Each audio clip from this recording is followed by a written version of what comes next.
Hi friends, അപ്പോൾ ഇന്ന് ഞാൻ ചെറിയൊരു ബ്ലോഗായിട്ടാണ് വന്നത്. അപ്പോൾ ഇന്നത്തെ ഒരു വീഡിയോയിൽ ഞാൻ കാണിക്കുന്നത് ഉച്ചക്കത്തെ ചോറും കറിയും, പിന്നെ ഞാനിതിൽ ഒരു ചീസ് കേക്ക് ഉണ്ടാക്കുന്നുണ്ട്, അതിൻ്റെ റെസിപ്പി ഞാൻ ഇതിൽ കാണിക്കുന്നുണ്ട്. പിന്നെ നല്ല ടേസ്റ്റ് ആയിട്ടുള്ളൊരു കൂന്തൽ കറിൻ്റെ റെസിപ്പി ഞാൻ ഇതിൽ കാണിക്കുന്നുണ്ട്. അപ്പോൾ ഇത് ഞാൻ ഉച്ചക്ക് ചോറും കറിയും ഉണ്ടാക്കുന്നത് അങ്ങനെ കാര്യമായിട്ടൊന്നുമില്ല. കൂന്തലിനെ കൊണ്ട് നല്ല ടേസ്റ്റ് ആയിട്ടൊരു കറിയും പിന്നെ അതുപോലെ തന്നെ പച്ചക്കായ് വറവും. അപ്പോൾ നമുക്ക് വീഡിയോയിലേക്ക് കിടക്കാം. വീഡിയോ കാണുന്നതിന് മുമ്പായിട്ട് എൻ്റെ ഈ ചാനൽ നിങ്ങൾ ഇതുവരെ സബ്സ്ക്രൈബ് ചെയ്തിട്ടില്ലെങ്കിൽ ഒന്ന് സബ്സ്ക്രൈബ് ചെയ്യണം. അപ്പോൾ ഞാനിത് പച്ചക്കായൻ്റെ തോലെല്ലാം കളഞ്ഞെടുത്തിട്ടുണ്ട്. ഞാൻ സാധാരണ തോലോട് കൂടിയിട്ടാണ് എടുക്കൽ, പക്ഷേങ്കിൽ ഇത് ഒരു പുറമെല്ലാം ഒരു കറുത്തിട്ടാണ് ഉള്ളത്, ഒരു വാടിയ പോലായിട്ട്. അതുകൊണ്ട് ഞാൻ തോലെല്ലാം കളഞ്ഞതിന് ശേഷമാണ് മുറിച്ചെടുക്കുന്നത്. പിന്നെ ഞാൻ ഇതിൻ്റെ കറലൊന്ന് പോയി കിട്ടാൻ വേണ്ടിയിട്ട് നല്ല ചൂടുവെള്ളത്തിലാണ് ഞാൻ ഇട്ട് വെക്കൽ. അപ്പോൾ അതിൻ്റെ കറലൊന്ന് പോയി കിട്ടുമല്ലോ. അപ്പോൾ ഞാനിത് വെള്ളം ചൂടാക്കിയിട്ട് ഇതിലേക്ക് ഒഴിച്ചു കൊടുക്കുന്നുണ്ട്. ഞാനിത് കുറച്ച് സമയം കഴിഞ്ഞിട്ട് ഞാനിത് വറവുണ്ടാക്കും. അപ്പോഴത്തേക്ക് ഇതാ കൂന്തലിൻ്റെ ഉള്ളിയെല്ലാം ഒന്ന് മുറിച്ച് വെക്കണം. പിന്നെ കൂന്തൽ ഞാൻ നേരത്തെ വെള്ളത്തിലിട്ടിന്, അപ്പോൾ അതിൻ്റെ ഐസ് പോയിട്ടില്ലേനു. അപ്പോഴത്തേക്ക് ഞാൻ ഈ ഉള്ളിയെല്ലാം ഒന്ന് മുറിച്ച് വെക്കാമെന്ന് വിചാരിച്ച്. പിന്നെ 1 കിലോ കൂന്തലിന് ഞാൻ 2 ഉള്ളിയാണ് എടുക്കുന്നത്, 2 വലിയ ഉള്ളി. നല്ല ടേസ്റ്റാണ് കേട്ടോ ഈ ഒരു കറി. പിന്നെ ദോശക്ക് നമുക്ക് എന്തിൻ്റെ കൂടെയും നല്ലൊരു കോമ്പിനേഷനാണ്. പിന്നെ ഞാൻ ചോറിനായതുകൊണ്ട് കുറച്ച് ഗ്രേവിയോട് കൂടിയിട്ടാണ് ഉണ്ടാക്കുന്നത്. അപ്പോൾ ഇത് ഞാൻ കൂന്തൽ കുക്കറിലേക്ക് ഇട്ടിട്ടുണ്ട്.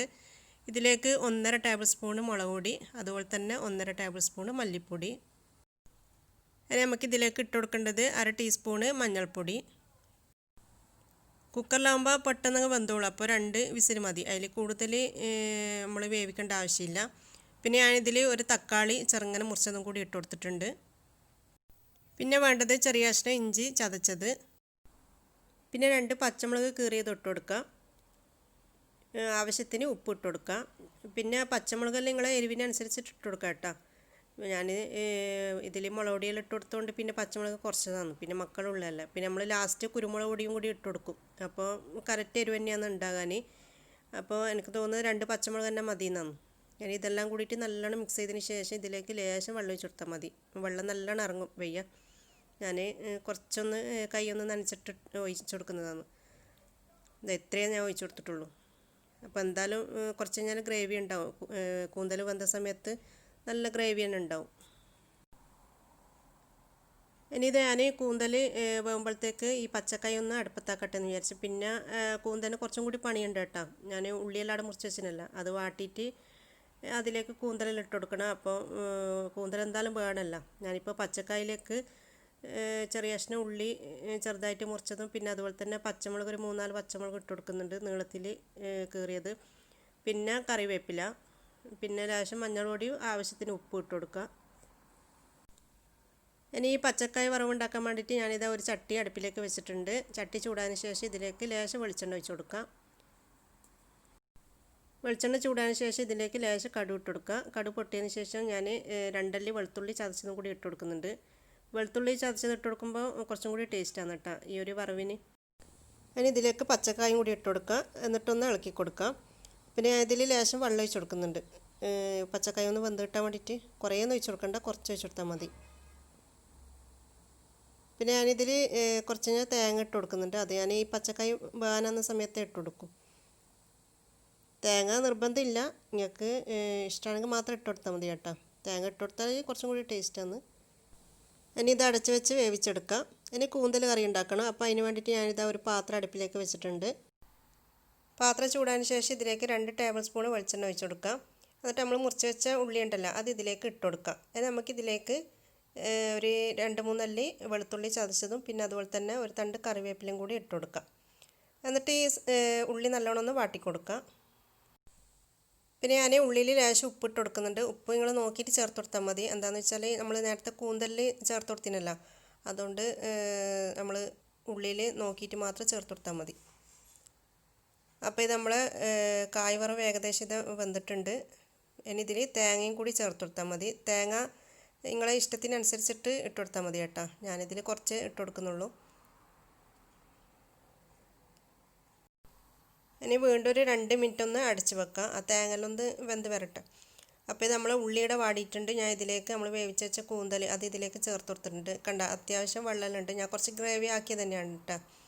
എന്നിട്ട് ഇതിലേക്ക് 1 ടീസ്പൂൺ കുരുമുളക് പൊടിയും പിന്നെ കുറച്ച് മല്ലിച്ചപ്പും കൂടി ഇട്ട് കൊടുക്കാം. ഇതിപ്പോൾ ഞാൻ ചോറിനായതുകൊണ്ടാണ് ഇത്രയും കുറച്ച് ഗ്രേവി അധികം ആക്കിയത്. ഇനിയിപ്പം ദോശക്കല്ലാണെങ്കിൽ ഇത്രയും ഗ്രേവി വേണ്ട, കുറച്ച് വറ്റിച്ചിട്ട് ആക്കിയാൽ മതി. അതിന് ഇതിലേക്ക് ഞാൻ ലാസ്റ്റ് കുറച്ച് വെളിച്ചെണ്ണ, പച്ച വെളിച്ചെണ്ണ ചേർത്ത് കൊടുക്കുന്നുണ്ട്. പച്ച വെളിച്ചെണ്ണ ചേർത്ത് കൊടുക്കുമ്പോൾ നല്ല ടേസ്റ്റാണ്. അപ്പോൾ ഇത് നമ്മൾ കൂന്തലറിയുടെ റെഡി ആയിട്ടുണ്ട്. പച്ചക്കായ് വറവും റെഡിയായി. അപ്പോൾ ഇത് ഞാൻ ഇതിൻ്റെ ഫ്ലെയിം ഓഫായി കൊടുക്കുന്നുണ്ട്. അപ്പോൾ നമ്മൾ നല്ല ടേസ്റ്റി ആയിട്ടുള്ള കൂന്തലറിയും പച്ചക്കായ് വറവും കൂടിയിട്ട് നമ്മൾ ചോറ് വയ്ക്കാൻ വേണ്ടിയിട്ട് ഇരുന്നിട്ടുണ്ട്. അപ്പോൾ ഇത് രണ്ടും മാത്രം മതി കേട്ടോ മക്കൾക്ക്. അങ്ങനെ കൂടുതൽ മീനോ അങ്ങനെ പൊരിച്ചൊന്നും വേണമെന്നില്ല. ഇപ്പോൾ കൂന്തൽ, ചെമ്മീൻ, ഞണ്ട് ഇതെല്ലാം ഭയങ്കര ഇഷ്ടമാണ്. അങ്ങനെ ചോറെല്ലാം കഴിഞ്ഞതിന് ശേഷം ഞാൻ പിന്നെ ഓറിയോ ചീസ് കേക്ക് ഉണ്ടാക്കാൻ വിചാരിച്ച്. അപ്പോൾ ഓറിയോ ബിസ്ക്കറ്റ് ഇങ്ങനെ ഒരു പാക്കറ്റ് ഇവിടെ കിടക്കുന്നുണ്ടായിരുന്നു. അപ്പോൾ ഞാൻ ഏതായാലും ഈ ഒരു ഓറിയോ ചീസ് കേക്ക് ഉണ്ടാക്കാമെന്ന്. അപ്പോൾ ഞാനിതാ ഒരു ഫുഡ് പ്രോസസ്സറിൽ 20 ബിസ്ക്കറ്റാണ് ഇട്ടത്. 20 പാക്കറ്റല്ലേ, 20 ബിസ്ക്കറ്റ്. എന്നിട്ട് ഇതൊന്ന് പൊടിച്ചെടുക്കുക. പക്ഷേങ്കിൽ എനിക്കൊരു അബദ്ധം പറ്റില്ല കേട്ടോ. ഞാനിതിൽ ബട്ടർ മെൽറ്റ് ചെയ്ത് ചേർത്ത് കൊടുത്തിട്ടില്ല. ഈ ഒരു ബിസ്ക്കറ്റ് പൊടിച്ചെടുക്കുമ്പോൾ തന്നെ നമ്മൾ ഇതിൽ ബട്ടർ മെൽറ്റ് ചെയ്തത് ചേർത്ത് കൊടുക്കണം. അപ്പോൾ ഞാൻ മറന്നുപോയി. അത് ചേർത്ത് കൊടുക്കാൻ വേണ്ടിയിട്ട് ബട്ടർ ഇവിടെ എടുത്ത് വെച്ചിട്ട് പക്ഷേങ്കിൽ ഒഴിച്ചു കൊടുക്കാൻ മറന്നുപോയി. അപ്പോൾ ഇതാ ബിസ്ക്കറ്റ് പൊടിച്ചെടുത്തതിന് ശേഷം നമ്മൾ കേക്ക് ടിന്നിൽ ഇതുപോലെ ഇട്ടതിന് ശേഷം ഇതുപോലെ പ്രസ് ചെയ്ത് കൊടുക്കാം. എന്നിട്ട് ഇത് ഫ്രിഡ്ജിൽ വെക്കാം, ഒരു 15 മിനിറ്റോളം അങ്ങനെ വെക്കാൻ. പിന്നെ ഞാൻ ഈത്തപ്പഴം ഒരു 15 അല്ല 20 അത്ര ഈത്തപ്പഴം എടുക്കാം. ഞാനിപ്പോൾ 20 ഈത്തപ്പഴമാണ് എടുത്തത്. എന്നിട്ട് ഇതിൻ്റെ ഈ കുരുവെല്ലാം ഒന്ന് കളഞ്ഞെടുക്കാം. എന്നിട്ട് ഇതും ഫുഡ് പ്രോസസ്സറിൽ വെച്ചിട്ട് തന്നെ ഞാൻ നല്ലോണം ഒന്ന് അരച്ചെടുക്കുന്നുണ്ട്. മിക്സിയിലായാലും മതി കേട്ടോ, പിന്നെ ഈ ഒരു ഫുഡ് പ്രോസസ്സർ തന്നെ വേണമെന്നില്ല. അപ്പോൾ ഞാൻ ഈത്തപ്പഴം അരച്ചെടുത്തിട്ടുണ്ട്. ഇനി നമുക്ക് വേണ്ടത് ഒരു ബൗളിലേക്ക് 1 കപ്പ് വിപ്പിംഗ് ക്രീം ചേർത്തിട്ട് നല്ലോണം ഒന്ന് ബീറ്റ് ചെയ്തെടുക്കാം. പിന്നെ ഞാൻ ഒന്നും കൂടി പറഞ്ഞു തന്നെയാണ്, പിന്നെ നിങ്ങൾ എന്തായാലും ബിസ്ക്കറ്റ് പൊടിക്കുന്ന സമയത്ത് ബട്ടർ മെൽറ്റ് ചെയ്ത് ചേർത്ത് കൊടുക്കാൻ മറന്നല്ലോ കേട്ടോ. പിന്നെ ലാസ്റ്റ് നമുക്ക് കേക്ക് കട്ട് ചെയ്യുന്ന സമയത്ത് അത്ര പെർഫെക്റ്റ് ആയിട്ട് കിട്ടൂല. അപ്പോൾ എന്തായാലും നിങ്ങൾ ബിസ്ക്കറ്റിൽ ബട്ടർ മെൽറ്റ് ചെയ്ത് ചേർത്ത് കൊടുക്കാൻ ശ്രദ്ധിക്കാം. അപ്പോൾ ഞാനിത് വിപ്പിംഗ് ക്രീമിയുടെ ബീറ്റ് ചെയ്തെടുത്തിട്ടുണ്ട്. ഇനി ഒരു ബൗളിലേക്ക് 400 ഗ്രാമിൻ്റെ ക്രീം ചീസ് ഇട്ട് കൊടുക്കുക. എന്നിട്ട് ഇതും നമുക്ക് ബീറ്റ് ചെയ്തെടുക്കാം. ബീറ്റ് ചെയ്യുന്നതിൻ്റെ ഇടയ്ക്ക് 1 ടീസ്പൂൺ വാനില എസൻസും കൂടി ചേർത്ത് കൊടുക്കാം.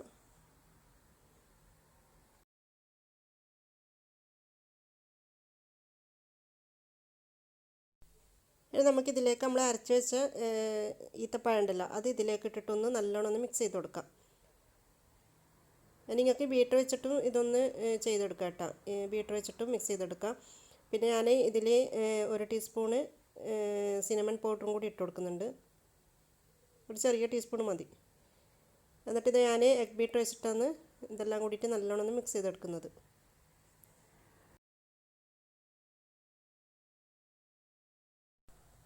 അപ്പോൾ ഇത് നല്ലോണം മിക്സ് ആയതിന് ശേഷം നമ്മൾ അടിച്ച് വെച്ച വിപ്പിംഗ് ക്രീം ഉണ്ടല്ലോ, അത് ഇതിലേക്ക് ഇട്ടിട്ട് വീണ്ടും എല്ലാം കൂടിയിട്ട് നല്ലോണം ഒന്ന് മിക്സ് ചെയ്ത് കൊടുക്കാം. അപ്പോൾ നമ്മളിത് റെഡിയായി. ഇനി നമ്മളിത് ഫ്രിഡ്ജിൽ നിന്ന് ഞാൻ ഈ ബിസ്ക്കറ്റ് എടുത്തിട്ടുണ്ട്. എന്നിട്ട് നമ്മൾ ഉണ്ടാക്കി വെച്ച ഈ ക്രീം എടുത്തിട്ട് ഇതിൻ്റെ മേലെ നല്ലോണം ഒന്ന് സ്പ്രെഡ് ചെയ്ത് കൊടുക്കാം. ഇനി നമുക്കിത് ഫ്രിഡ്ജിലേക്ക് മാറ്റി വെക്കാം. അപ്പോൾ ഞാൻ ഇത് പിറ്റേന്നാണ് എടുക്കുന്നത് കേട്ടോ, ഈ ഒരു ചീസ് കേക്ക്. പിന്നെ ഇത് കൂടിയാൽ നമുക്ക് 8 മണിക്കൂറെങ്കിലും വെക്കണം. അപ്പോൾ നല്ല കറക്റ്റ് ആ ഒരു ഇതിൽ കിട്ടാൻ. പക്ഷേ ഞാൻ പറഞ്ഞില്ലേ, ബിസ്ക്കറ്റ് പൊടിക്കുന്ന സമയത്ത് ബട്ടർ ചേർത്ത് കൊടുക്കാത്തതാണ് എനിക്കൊരു അബദ്ധം പറ്റിയത്. പക്ഷേ നല്ല അടിപൊളി ടേസ്റ്റ് ഉണ്ടായിന്. പിന്നെ ഞാൻ ഇതിൻ്റെ മേലെ ഒരു ഡെക്കറേറ്റിന് വേണ്ടിയിട്ട് ഓറിയോ ബിസ്ക്കറ്റാണ് വെച്ചെടുത്തത്. അത് നിങ്ങളുടെ ഇഷ്ടത്തിനനുസരിച്ചിട്ട് ചെയ്തെടുക്കാം. അപ്പോൾ ഇതാ ഞാൻ കട്ട് ചെയ്യുന്ന സമയത്ത് കണ്ടില്ല ബിസ്ക്കറ്റ് അങ്ങനെ പൊടിയായി വരുന്നത്. അപ്പോൾ ആ ഒരു പെർഫെക്റ്റിൽ നമുക്ക് കിട്ടിയിട്ടില്ല. അപ്പോൾ ഇതാണ് ഇന്നത്തെ ഒരു കുഞ്ഞു വ്ളോഗ്. അപ്പോൾ നിങ്ങൾക്ക് എല്ലാവർക്കും എൻ്റെ വീഡിയോ ഇഷ്ടമായിട്ടുണ്ടെങ്കിൽ ലൈക്ക് ചെയ്യുക. പിന്നെ അതുപോലെ തന്നെ ഫാമിലി ഫ്രണ്ട്സിനൊക്കെ ഷെയർ ചെയ്യുക. എൻ്റെ ഈ ചാനൽ നിങ്ങൾ ആദ്യമായിട്ടാണ് കാണുന്നതെങ്കിൽ ഒന്ന് സബ്സ്ക്രൈബ് ചെയ്യുക. Thank you.